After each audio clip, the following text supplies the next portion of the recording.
स्वागत है आपका मेरे YouTube चैनल में। तो आज हम लोग फिर से पढ़ने वाले हैं भारत एक सामान्य परिचय, जो कि सामाजिक विज्ञान कक्षा 9वीं का पाठ है।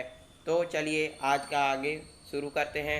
और वीडियो शुरू करने से पहले अभी तक आपने मेरे चैनल को सब्सक्राइब नहीं किया है तो सब्सक्राइब कर लें और अपने दोस्तों के साथ शेयर ज़रूर करें। तो चलिए वीडियो शुरू करते हैं। तो पिछले पार्ट में हमने पढ़ लिया था कि किस प्रकार से जो है केसर की खेती की जाती थी, और जो केसर है वो पूरे दुनिया भर में मशहूर है। तो आज पढ़ने वाले हैं लद्दाख शीत मरुस्थल का एक गांव। तो चलिए शुरू करते हैं। तो जम्मू और कश्मीर राज्य के पूर्वी भाग में एक शीत मरुस्थल लद्दाख स्थित है, यानी कि जो जम्मू और कश्मीर का राज्य है उसके पूर्वी भाग में एक शीत मरुस्थल लद्दाख स्थित है। शीत मरुस्थल यानी कि जो एकदम ठंडा रेगिस्तान बोला जा सकता है, लद्दाख वो स्थित है। यह थार की तरह गर्म मरुस्थल नहीं बल्कि शुष्क और ठंडा है, यानी कि ये जो हमारा थार मरुस्थल है जो कि क्या है, गर्म मरुस्थल है, लेकिन ये जो लद्दाख है वो क्या है, शुष्क और क्या है, ठंडा है। पथरीली जमीन और ऊंचे ऊंचे पर्वतों के बीच दूर दूर तक फैली बर्फ का सूखा मैदान, जहां बारिश नाम मात्र की होती है। यानी कि ये जो ज़मीन है वो कैसी है कि यहाँ की ज़मीन कैसी है, पथरीली है, और दूर दूर तक जो है बर्फ़ का सूखा मैदान है। यानी कि पूरी दूर दूर तक जहाँ भी देखो पूरा क्या आपको दिखाई देता है, बर्फ़ दिखाई देता है। और यहाँ बारिश जो है नाम मात्र होती है, यानी कि बारिश बहुत ही कम होती है, पूरे मतलब बर्फ़ वाला प्रदेश है। आगे चलते हैं। आइए लद्दाख निवासी किम के गांव के बारे में जाने, यानी कि लद्दाख का एक निवासी है किम, तो उसके गांव के बारे में हम लोग जानते हैं। तो किम का गांव है फे, यानी कि जो किम व्यक्ति है, एक व्यक्ति है, उसके गांव का नाम क्या है, फे है। यह जास्कर घाटी में पेंजिल नदी के किनारे पहाड़ी ढाल पर 80 घरों का गांव है। यानी कि ये जो फे वाला जो गांव है वो कितने 80 घरों का जो है गांव है, और किस नदी के किनारे बसा हुआ है, तो पेंजिला नदी के किनारे ये जो गांव है वो बसा हुआ है। इस गांव में उपजाऊ भूमि पर ही पत्थर, गारे और ईंटों से बने छोटे छोटे घर मौजूद है।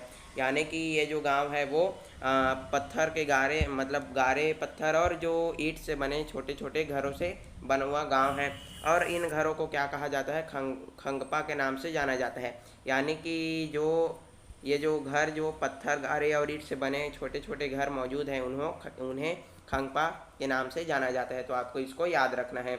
इनकी छतें सपाट होती है। सपाट छतों पर उपयोग पशुओं का चारा जमा करने के लिए किया जाता है। यानी कि इन घरों की जो छतें होती है वो सपाट होती है, और इन सपाट छतों का उपयोग किन के रूप में किया जाता है, यानी कि पशु के चारों को जमा करने के लिए किया जाता है। इस स्थान पर भौगोलिक परिस्थितियाँ इतनी कठोर है कि यहाँ पर लोग मिलजुल कर छोटे छोटे समूह में रहते हैं। या मतलब इसमें बताया गया है कि यहाँ की भौगोलिक परिस्थितियाँ इतनी कठोर है, इतनी हार्ड है कि यहाँ के लोग कितना क्या करते हैं, मिलजुल कर आपस में छोटे छोटे समूह में रहते हैं। चलिए आगे बढ़ते हैं। किम के गांव के लोग साल भर गर्म कपड़े पहनते हैं, जिसे गोचा गोंचा कहते हैं। यानी कि जो किम के जो गांव वाले हैं वो लोग साल भर गर्म कपड़े पहनते हैं। गर्म कपड़े क्यों? क्योंकि यह जो है बहुत ठंडा प्रदेश है, और इसे क्या कहा जाता है, गोंचा कहा जाता है। यहाँ केवल जलवायु ही शुष्क नहीं बल्कि गांव में पानी की भी कमी है। यानी कि यहाँ की जो जलवायु ही नहीं शुष्क नहीं है, बल्कि यहाँ क्या है, पानी की समस्या है, पानी की दिक्कत है। क्या आप कभी बर्फ़ से जमी हुई नदी पर चले हैं? तो आप लोग बता सकते हैं कमेंट में कि यदि आप चले होंगे तो बता दीजिएगा। यदि सर्दी के महीने में गांव के पास पेंजिला नदी में बर्फ़ जम जाती है तो लोग उस पर चलते हैं। नदी के जम जाने पर एक गांव से दूसरे गांव तक जाने का छोटा रास्ता बन जाता है। तो इसमें बताया गया है कि जब इस नदी पेंजिला नदी में क्या जम जाती है, बर्फ़ जम जाती है। जब इस गांव में की नदी जो पेंजिला तट पर बसी हुई है तो इसमें बर्फ़ जम जाती है, तो लोग जो है एक गांव से दूसरे गांव तक जो है इस नदी के माध्यम से चले जाते हैं। यहाँ के जीवन की परिस्थितियाँ छत्तीसगढ़ से क्या है, बिल्कुल ही भिन्न है। यानी कि जो छत्तीसगढ़ से जो लद्दाख है वो बिल्कुल क्या है, भिन्न बताया गया है। खेती होती है पर छोटे छोटे खेत हैं, यानी कि जो खेत हैं वो बिल्कुल क्या है, छोटे छोटे हैं, क्योंकि ज़मीन पथरीली और क्या है, समतल भी नहीं है। हमने पहले भी पढ़ लिया था कि यहाँ की ज़मीन क्या है, पथरीली है, और जो खेत हैं वो समतल भी नहीं है। तो ज़्यादातर लोग मटर, गोभी, आलू, गेहूँ या बाजरा उगाते हैं, जो अधिकांशतः घरों में उपयोग होता है। यानी कि ये लोग जो है अधिकतर जो घरों में उपयोग होने वाले जो है उपज यानी कि फसल उगाते हैं, जैसे कि मटर हो गया, गोभी, आलू, गेहूँ या बाजरा उगाते हैं, जो अधिकांशतः घरों में क्या किया जाता है, उपयोग कर लिया जाता है और इन्हें बाजार में नहीं बेच लिया जाता। ऐसी कृषि जिसमें केवल इतनी ही उपज होती है जो घर की ही मूल ज़रूरत पूरी हो सके, निर्वाह कृषि कहलाती है। तो आपको इसको याद रखना है, ये IMP क्वेश्चन के रूप में बना जा सकता है या पूछा जा सकता है। तो ऐसे पूछा जा सकता है कि निर्वाह कृषि किसे कहते हैं। तो ऐसी खेती जिसमें केवल इतनी ही उपज होती है जिससे घर की मूल ज़रूरतें पूरी हो सके, तो इसको क्या कहा जाता है, निर्वाह कृषि कहा जाता है। तो आपको इसको याद रखना है। चलिए आगे बढ़ते हैं। वर्षा तथा पानी की कमी और जलवायु तथा मिट्टी की कठोरता के कारण यहाँ साल भर खेती नहीं होती। यानी कि यहाँ पर वर्षा की कमी है, पानी भी नहीं है और जलवायु और मिट्टी भी कठोर है, तो यहाँ पर जो है साल भर तो खेती नहीं होती। खेती केवल गर्मियों में मई से के अंत से अक्टूबर की शुरुआत तक होती है। यानी कि मई के अंत होती है और अक्टूबर की शुरुआत तक जो है खेती की जाती है। यानी कि जैसे ही मई का महीना मतलब लास्ट होता है और अक्टूबर के महीने की शुरुआत होती है, तो वैसे ही यहाँ पर खेती की जाती है और साल भर यहाँ पर खेती नहीं होती। गर्मियों में हिम नदी से पिघल रही बहते पानी को नालियों के द्वारा खेतों तक पहुँचाकर सिंचाई की जाती है। यानी कि जो हिम नदी यानी कि हिमनद पढ़े हैं, उसके द्वारा जब गर्मियों में जब बर्फ़ पिघलता है, तो जो बर्फ़ है वो पिघल कर जो है नदियों में आता ही रहता है उसका पानी, तो उसको नालियों के द्वारा खेतों में पहुंचा लिया जाता है और उससे क्या किया जाता है, सिंचाई किया जाता है। सर्दियों में 1 किलोमीटर दूर चश्मे से पानी निकाला जाता है। यानी कि सोते यानी स्रोत से पानी लाया जाता है। कभी कभी तो बर्फ़ को पिघला कर भी उपयोग में लेते हैं। यानी कि यहाँ पानी की इतनी समस्या है कि ये लोग कभी कभी बर्फ़ को भी इनको पिघलाना पड़ता है और उनको पानी के रूप में उपयोग में लेते हैं। लोगों के पास जानवर भी हैं, यानी कि यहाँ के लोगों के पास क्या है, जानवर भी हैं और इनमें प्रमुख रूप से याक, डेमो, जोमो, घोड़े, गधे तथा भेड़ बकरियां हैं। यानी कि यहाँ पर कई प्रकार के जो है इनके पास जो है जानवर है और इनका जो है ये अलग अलग तरीके से उपयोग करते हैं। तो जो और जोमो गाय तथा याक के मिश्रित रूप हैं। यानी कि जो हमारे तरफ गाय और याक होते हैं, तो उसी तरह वैसे ही जो और जोमो जो है गाय और याक के रूप में जो है क्या है, मिश्रित रूप में होते हैं। और डेमो याक का मादा रूप है और जो डेमो जो बकरियों से दूध निकाल कर पनीर और मक्खन जो है बनाया जाता है। तो यहाँ पर जो भेड़, बकरियाँ, जो भी जानवर है उनसे जो है दूध निकालकर पनीर और मक्खन बनाया जाता है। गर्मियों में कुछ परिवार गांव की भेड़ बकरियों को लेकर ऊंचे चरागाह में चले जाते हैं। यानी कि ये लोग जो है जब गर्मी का मौसम आता है तो ये लोग भेड़ बकरियों को लेकर जो है इनको चराने के लिए ऊंचे स्थान पर ले जाते हैं। सर्दियों में ऊंचाई पर ठंड बढ़ जाती है तो वे पुनः गांव की ओर लौट जाते हैं और जैसे ही सर्दी का मौसम आता है तो ऊंचाई पर जो ठंड बढ़ जाती है तो वे पुनः अपने गांव में वापस आ जाते हैं। जानवरों के साथ मौसमी परिवर्तन के अनुसार होने वाले इस तरह के प्रवास को मौसमी प्रवास कहा जाता है। तो आपको इसको भी याद रखना है कि जो जानवरों के साथ मौसमी परिवर्तन के अनुसार होने वाले प्रवास को क्या कहा जाता है, मौसमी प्रवास कहा जाता है। तो ये भी एक अच्छा क्वेश्चन के रूप में आ सकता है। तो सर्दियों में जब कुछ खेती नहीं होती तो भेड़ बकरियों की ऊन से महिलाएं वस्त्र बनाती है। यानी कि जब सर्दी का मौसम होता है तो खेती नहीं होने पर ये लोग क्या करते हैं कि भेड़ बकरियों की ऊन से क्या करते हैं, वस्त्र का निर्माण करते हैं, यानी कि कपड़े बनाते हैं। ये लोग प्रकृति के साथ गहरा संबंध बनाकर जीते हैं तथा उपलब्ध किसी भी वस्तु को व्यर्थ नहीं जाने देते। तो ये लोग क्या करते हैं कि प्रकृति के साथ अपना संबंध बनाकर चलते हैं और अपना जीवन यापन करते हैं और किसी भी वस्तु को व्यर्थ नहीं जाने देते। तो आप लोग सोच सकते हैं कि ये इनका जीवन जो है कितना कठिन है और हमारे छत्तीसगढ़ से बहुत ही अलग है। अब चलते हैं उत्तराखंड, एक पहाड़ी गांव। यानी कि अब हम लोग बात करेंगे उत्तराखंड की। पहले हम लोग पढ़े लद्दाख के बारे में, अब चलते हैं उत्तराखंड के बारे में। तो उत्तराखंड के उत्तरकाशी जिले में गंगोत्री की ओर जाने वाले रास्ते में 2500 मीटर की ऊंचाई पर एक गांव है वारसू। यानी कि हम लोग पढ़ने वाले हैं गांव का जिसका नाम क्या है, वारसू गांव के बारे में हम लोग पढ़ने वाले हैं, जो कि गंगोत्री से जाने वाले रास्ते से 2500 मीटर की ऊंचाई पर क्या है, स्थित है। एक टेढ़ी मेढ़ी घुमावदार सड़क जो लोगों को इस पहाड़ी गांव तक ले जाती है। यानी कि यहाँ तक, इस गांव तक जाने के लिए आपको टेढ़ी मेढ़ी घुमावदार सड़क से होकर जाना पड़ता है, तभी आप इस गांव में जो है पहुँचेंगे। और यह जो गांव है क्या है, पहाड़ी गांव है। और इस गांव में केवल 20 से 25 घर होंगे। तो आप लोग सोच सकते हैं कि बहुत ही कम यहाँ जो लोग हैं बसे हुए हैं। तो इस गांव में केवल कितने हैं, 20 से 25 घर हैं। पहाड़ों पर घर छोटा ही होता है, यानी कि यहाँ के घर कितने हैं, मतलब छोटे छोटे होते हैं। और पहाड़ी इलाकों में समतल भूमि की कमी होने के कारण घर ढलानों पर बने हुए हैं, यानी कि यहाँ के जो घर हैं वो ढलानों पर जो है बने हुए हैं। अधिकतर घर लकड़ी और मिट्टी के बने हैं, यानी कि यहाँ के जो घर हैं, यानी वारसू गांव का जो घर है वो लकड़ी और मिट्टी का बना हुआ है। छतें ढलुआ होती है ताकि बारिश का पानी या बर्फ़ ज़्यादा समय तक जमा न रहे। स्लेटों की खपरें पत्थर की पटाल भी होती है, यानी कि ये जो इस चित्र के द्वारा दिखाया गया है कि इनकी जो छतें हैं वो सपाट होती, ताकि पानी यहाँ पर और बर्फ़ जो है जमे नहीं, सीधा नीचे गिर जाए। कुछ घरों की छत सपाट होती है ताकि सर्दियों में मक्का सुखाने अथवा जानवरों का चारा रखने के लिए उपयोग में लाया जा सके। तो इस चित्र में जो है इस घर की छतें क्या है, बिल्कुल सपाट है, और इसमें क्या है, समतल है। तो इसमें जो है आप लोग देख सकते हैं कि यहाँ चारा सुखाया गया है, इसमें भी चारा वगैरह जो है जानवरों के लिए सुखाया गया है। तो इस प्रकार से जो है एक पहाड़ी गांव है यह। तो हिमालय पर खेती लायक ज़मीन क्या है, बहुत कम है। बस चौड़ी घाटियों और हल्के ढाल वाले पहाड़ों पर खेती की जा सकती है, यानी कि जो हिमालय हम लोग पढ़ रहे हैं अभी, तो इसमें जो खेती लायक ज़मीन तो बहुत ही कम है। क्योंकि यहाँ जो है बहुत ही पथरीली ज़मीन पाया जाता है, जहाँ खेती करना बहुत ही असंभव है। जहाँ जहाँ ऐसी ज़मीन मिलती है वहाँ की बसाहटें हैं, मतलब जहाँ जहाँ खेती योग्य ज़मीन जो है मिल जाती है तो लोगों की बसाहटें वहाँ वहाँ मिल जाती है। इस कारण हिमालय में दूर दूर और छोटी छोटी बस्तियाँ पाई जाती है। तो इस कारण से जो है हिमालय में दूर दूर तक और छोटी छोटी बस्तियाँ पाई जाती है, क्योंकि जहाँ खेती लायक ज़मीन जो है मिल जाती है वहीं पर जो है लोगों का जीवन यापन जो है शुरू कर देते हैं।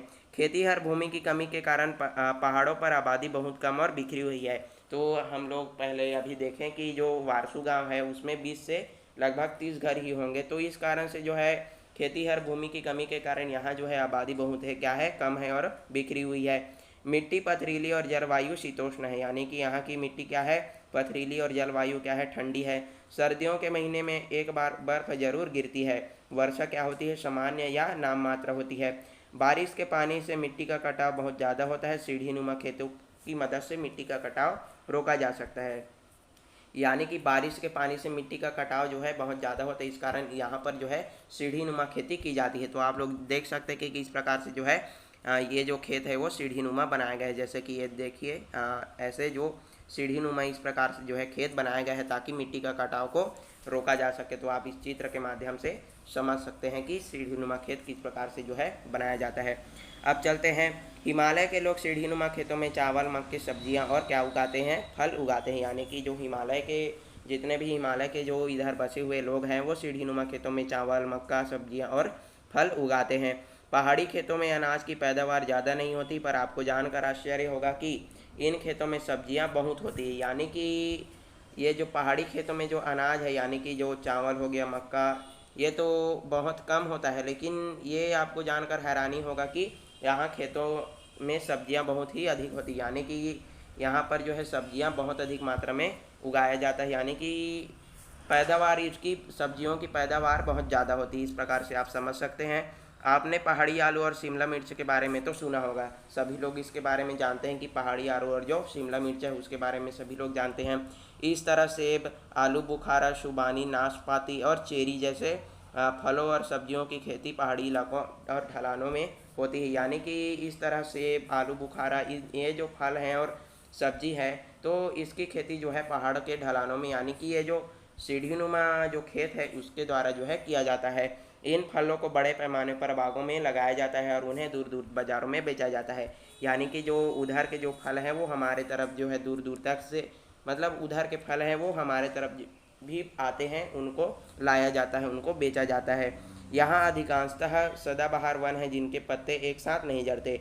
यानी कि ये जो इनके इधर पाए जाने वाले वन किस प्रकार के हैं, सदाबहार वन के, यानी कि इनके पत्ते जो है एक साथ नहीं झड़ते। इन पेड़ों की पत्तियों का उपयोग जानवरों के चारे के रूप में होता है और ये लकड़ी ईंधन के रूप में उपयोग में लाई जाती है। यानी कि इन पेड़ों की जो पत्तियां होती है उनका उपयोग किसके रूप में, जानवरों को चारा देने के लिए यानी उनको खिलाने के रूप में किया जाता है। और लकड़ी का उपयोग जो है ईंधन के रूप में किया जाता है।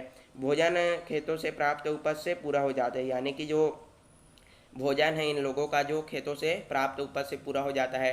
आय के लिए लोग मजदूरी करते हैं तथा जड़ी बूटी इकट्ठा करके बेचते हैं, यानी कि जो है यहाँ हिमालय के जो पर्वतीय क्षेत्र है वहाँ पर जो है अनेक प्रकार की भिन्न भिन्न प्रकार की जो है जड़ी बूटी पाई जाती है।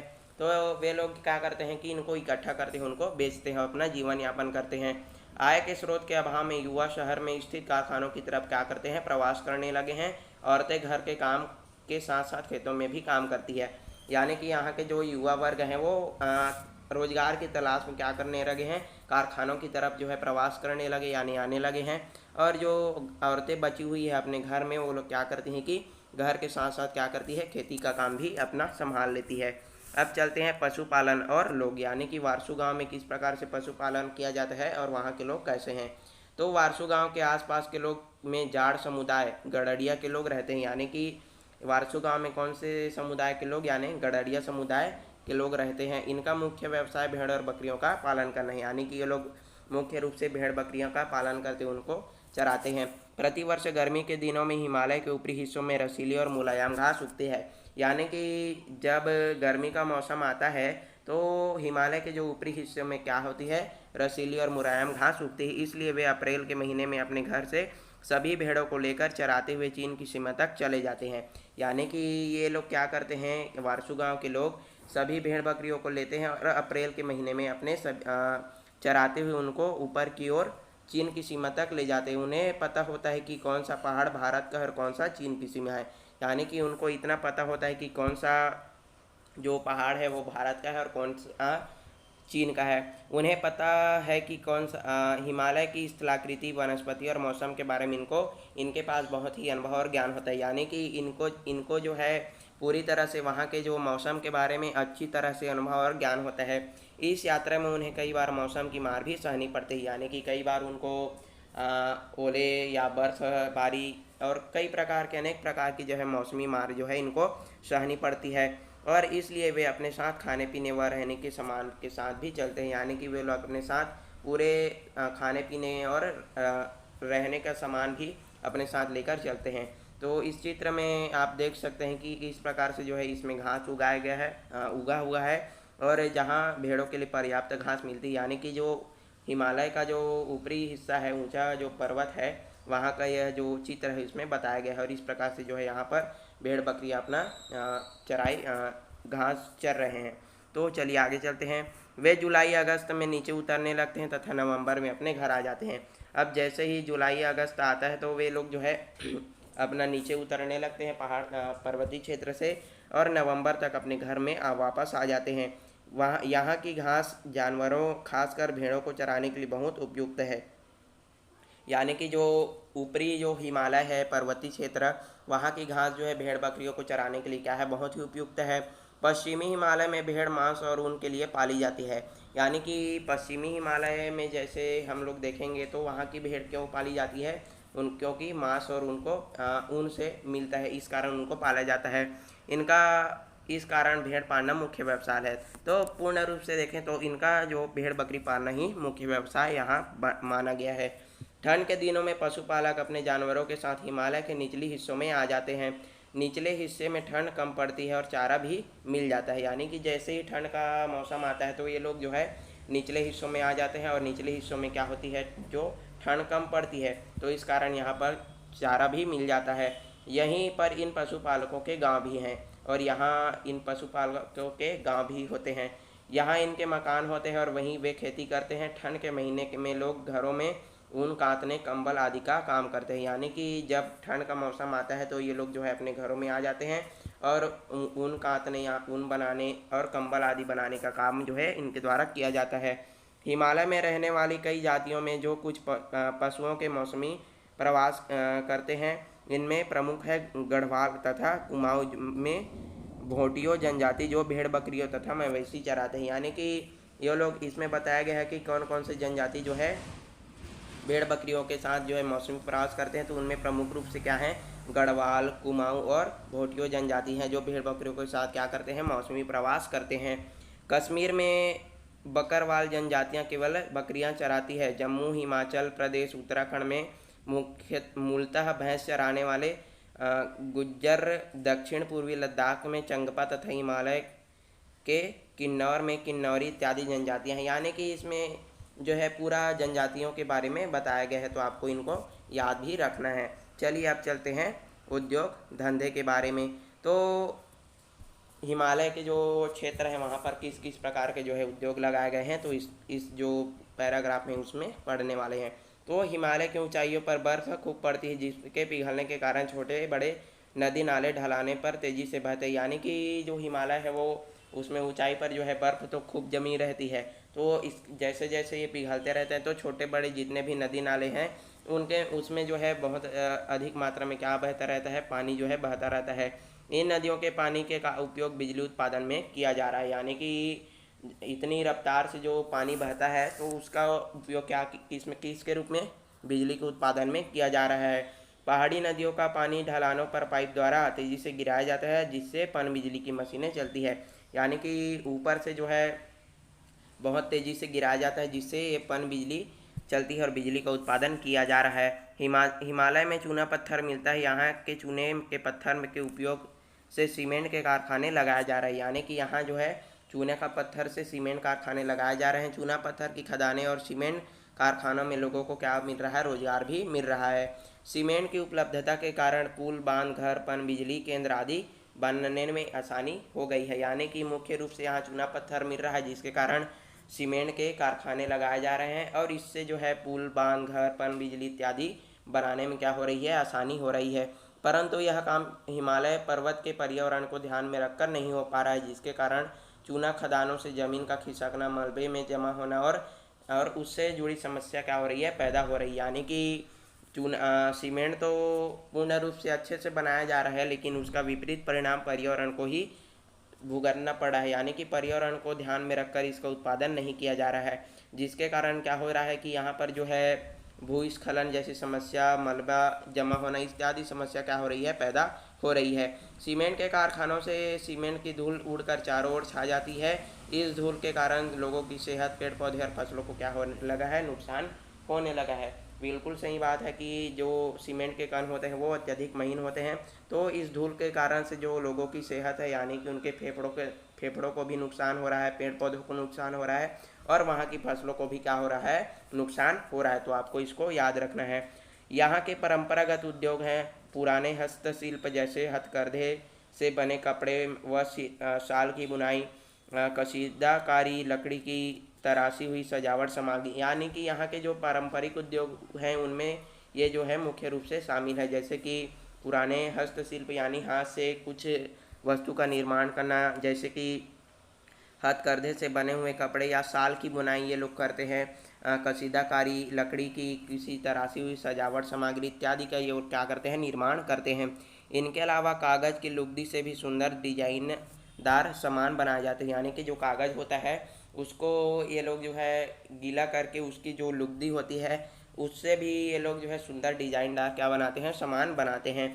ये सब छोटे घरेलू उद्योग हैं। कारखानों में बने माल की बिक्री के कारण ये घरेलू उद्योग खत्म हो रहे थे, पर सरकार द्वारा अब इनको विशेष प्रोत्साहन दिया जा रहा है। यानी कि जब कारखाने में माल बनना तैयार हो रहा था तो ये जो घरेलू उद्योग हैं वो खत्म हो रहे थे, लेकिन अब इनको सरकार द्वारा प्रोत्साहन दिया जा रहा है।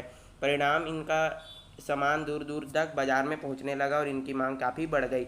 अब इसका परिणाम क्या हुआ कि जो इनका जो सामान है वो दूर दूर बाज़ारों में बिकने लगा और इनकी मांग जो है बढ़ने लगी।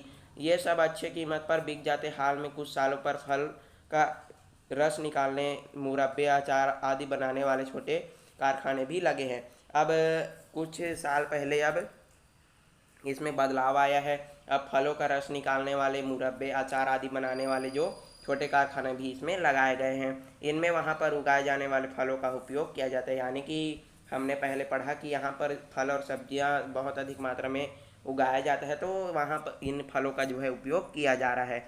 अब जो चलते हैं पर्यटन, तो पर्यटन की दृष्टि से किस प्रकार ये जो क्षेत्र है वो अपना महत्व स्थान जो है रखता है।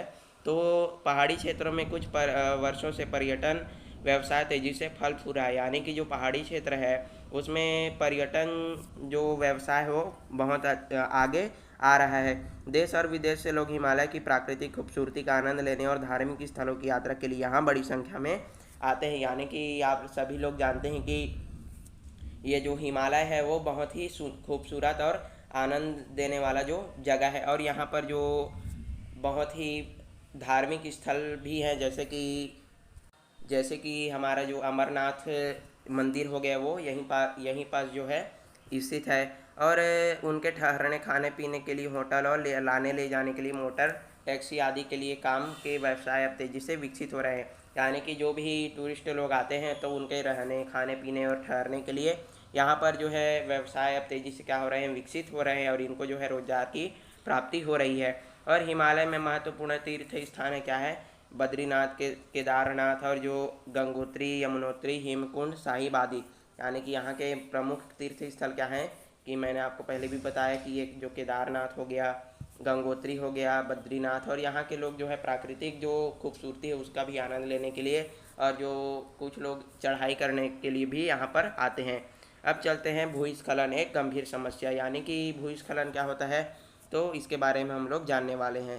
तो हिमालय की चट्टानें बहुत कठोर नहीं है, जंगल कटने से तेजी से ढलानें टूट टूट कर गिरने लगती है और यह अब यहाँ की गंभीर समस्या बन गई है। यानी इसमें बताया गया है कि यहाँ की चट्टानें बहुत ही कठोर नहीं हैं और जैसे जैसे जंगल कटते जा रहे हैं तो ढलान जो है यानी कि बड़े बड़े जो पत्थर हैं वो टूट टूट कर क्या होने लगते हैं, गिरने लगे हैं। अब जो पेड़ है उसकी जड़ें जो है जो चट्टान है उसको बांधे रखती है और जैसे ही उसको काट दिया जाता है तो ये जो है उसको छोड़ देती है और ये जो ढलान है वो टूट टूट कर जो गिरने लगती है। और ये जो समस्या यहाँ की गंभीर समस्या जो है बन चुकी है। कई बार तो गांव के गांव मलबे में समा जाते हैं जिससे जान माल का नुकसान होता है। तो आप लोग यहाँ पर सोच सकते हैं कि पूरा गांव का गांव इसमें मतलब भूस्खलन में समा जाता है और पूरा जान माल का नुकसान होता है। सड़कों पर मलबा जमा होने से या आवागमन जो है रुक जाता है। भूस्खलन जमीन के खिसकने से कई बार नदियों में मलबा जमा हो जाता है जिससे नदियों में के मार्ग में भी रुक जाते हैं और झील बनने लगते हैं। यानी कि जैसे ही भूस्खलन होता है तो कई बार नदियों में भी ये जमा हो जाते हैं और ये जो है रुक जाते हैं और ये जो नदियाँ है वो झील बनने लगती है, पर ये अस्थायी होती है। उस समय में पानी के दबाव में मलबे ढेर टूट जाते हैं और पहाड़ी के निचले में बाढ़ आ जाती है। अब जैसे ही अचानक ये मलबे टूट जाते हैं तो जो पहाड़ी के निचले हिस्से हैं उनमें बाढ़ आ जाती है। पहाड़ पर जंगल कटने और मैदानी भाग में तेजी से भयंकर बाढ़ आने की समस्या पैदा हो गई है। क्या आप इस समस्या का कारण समझा सकते हैं? तो इसमें आपको पूछा गया है कि आप इस समस्या का कारण समझा सकते हैं। तो इसमें बताया गया है कि जैसे यदि नदियों के मार्ग में जो भी मलबा जमा हो गया, अब अचानक से नदियाँ अपना बहाव में उसमें यदि जमा हुआ है और वो तोड़कर आगे निकल जाएगी तो स्वाभाविक सी बात है कि बाढ़ आना संभव है। तो इस प्रकार से जो है इसमें मेन कारण यह है कि जो पहाड़ जंगल का कटाव और ये मेन कारण है। चलिए आगे चलते हैं। पूर्वी हिमालय। अब पूर्वी हिमालय के बारे में हम लोग पढ़ने वाले हैं। तो इसमें बताया गया है कि पूर्वी हिमालय के राज्य में कई कबीले जैसे नागा, मिजो, बोडो, मिसमी, मोनपा और तरवा रहते हैं। आइए इनके काम धंधे और रहन सहन के को देखें। तो इनके बारे में हम लोग जानने वाले हैं। तो मानचित्र 2.7 में देखने से पाते हैं कि हिमालय पर्वत का पूर्वी भाग बंगाल की खाड़ी के बहुत निकट है। बंगाल की खाड़ी की वाष्प भरी हवा इन पर्वतों पर घनघोर वर्षा कराती है। यानी कि इसमें बताया गया है कि जो पूर्वी हिमालय है वो बंगाल की खाड़ी के बहुत ही क्या है, निकट है। और इसमें इनकी जो बंगाल की खाड़ी से जो वाष्प भरी हवा है वो इन पर्वतों में क्या कराती है, घनघोर वर्षा कराती है। यह प्रदेश विश्व के सर्वाधिक वर्षा वाले प्रदेश हैं। इसको आपको याद रखना कि ये जो प्रदेश हैं विश्व के सर्वाधिक वर्षा वाले प्रदेश हैं और इनमें अधिकांश भागों में 300 सेंटीमीटर से अधिक वर्षा होती है। तो आप देख सकते हैं कि कितनी अधिक वर्षा होती है। विश्व में सबसे अधिक वर्षा मेघालय राज्य के मासिन राम में होती है। आपको इसको याद रखना है। हम लोग पहले भी इसको पढ़ चुके हैं कि सर्वाधिक वर्षा जो है मेघालय के राज्य के मासीराम में होती है। और ये जो क्वेश्चन है वो अक्सर परीक्षाओं में पूछे जाते हैं। यहाँ हर साल औसत 1187 सेंटीमीटर वर्षा होती है। हम जहाँ रहते हैं वहाँ लगभग 100 से 120 सेंटीमीटर वर्षा यानी कि यहाँ से लगभग 10 गुना वर्षा जो है मासीराम में होती है। तो इसमें बताया गया है कि जो जहाँ हम जो रहते हैं वहाँ तो 100 से 120 सेंटीमीटर ही वर्षा होती है, लेकिन जो मासीराम है वहाँ 1187 सेंटीमीटर से मतलब वर्षा होती है। तो आप लोग सोच सकते हैं कि कितना जो है वहाँ बारिश होता है। और यहाँ पर जो है हमेशा जो है बरसात होता रहता है। अब इसमें बताया, इस चित्र के माध्यम से बताया गया है कि मासीराम कहाँ हैं। तो ये रहा बंगाल की खाड़ी। तो यहाँ से जो भी वाष्प है वो इसमें जो पर्वत है उसमें बहुत अधिक वर्षा कराती है। तो ये रहा अपना मासीराम। तो इस जगह पर सबसे अधिक वर्षा होती है। तो आपको इसको याद रखना है कि मेघालय के मासीराम में सबसे अधिक वर्षा होती है। आपको यह जानकर आश्चर्य होगा कि पूर्वी हिमालय में साल के 2-3 महीने को छोड़कर बाकी समय वर्षा होती है। यानी कि ये जो मासीराम है वहाँ 2-3 महीने के छोड़कर पूरे जो समय है वर्षा होती रहती है। मार्च के महीने में जब भारत के अन्य भागों में गर्मी पड़ने लगती है तब उत्तर में वर्षा शुरू हो जाती है। यानी कि जब मार्च का महीना आता है तो जब हमारे तरफ जब पूरे भारत में क्या पड़ने लगती है, गर्मी पड़ने लगती है, तो उधर जो है वर्षा शुरू हो जाती है। मई से सितंबर तक मूसलाधार वर्षा होती है और यहाँ केवल दिसंबर, जनवरी और फरवरी में बहुत कम बारिश होती है। तो उसके बारे में यहाँ बताया गया है। गर्मी की ऋतु में लगातार वर्षा होने के कारण पूर्वी हिमालय में गर्मी अधिक नहीं पड़ती। यानी कि यहाँ पर गर्मी के मौसम में भी क्या होती है, अधिक वर्षा होती है। इस कारण यहाँ गर्मी भी अधिक नहीं पड़ती। ऊंचाई अधिक होने के कारण यहाँ कम गर्मी पड़ती है, लेकिन यहाँ सर्दी के मौसम में कड़ाके की ठंड पड़ती है। और सर्दी के मौसम में यहाँ पर कड़ाके की ठंड भी पड़ती है। क्यों? क्योंकि यहाँ पर ऊंचाई बहुत अधिक है। कहीं कहीं हिमपात भी होता है, यानी कि यहाँ पर कहीं कहीं पर बर्फ़ गिरता है। और बहुत अधिक वर्षा होने के कारण पूर्वी हिमालय में बहुत घने वन हैं। तो स्वाभाविक सी बात है, जहाँ अधिक वर्षा होगा और वहाँ अधिक घने वन होंगे। और यह बहुत ही अच्छी बात है, क्योंकि वन ही वर्षा का प्रमुख माध्यम है। और कटने पर भी बहुत तेज़ी से उगाते हैं। अब जैसे ये कटते हैं तो ये बहुत तेज़ी से उगाते हैं, क्योंकि इनको साल भर जो है पानी मिलता रहता है। इन वनों में बांस और बेत तथा तेजपत्ता, बड़ी इलायची, दालचीनी जैसे मसालों के बड़े पेड़ पाए जाते हैं। यानी कि जो भी हम लोग मसाले का उपयोग करते हैं तो ये जो है बहुत इन जो अधिक वर्षा वाले क्षेत्र हैं वहाँ पाया जाता है। तो आपको इसको याद रखना है। तो इस प्रकार से यह जो पाठ था आज के लिए बस इतना ही। और वीडियो पसंद आए तो लाइक करें, शेयर करें और सब्सक्राइब करें। वीडियो देखने के लिए धन्यवाद।